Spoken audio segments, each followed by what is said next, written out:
kita diha sa krus, sa atong Ginoo ug manunubos.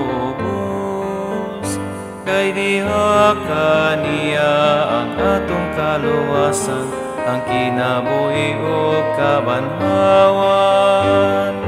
Magadayeg kita diha sa krus, Moduol kita sa altar sa Dios.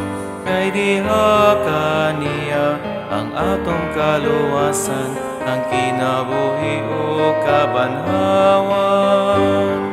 Kana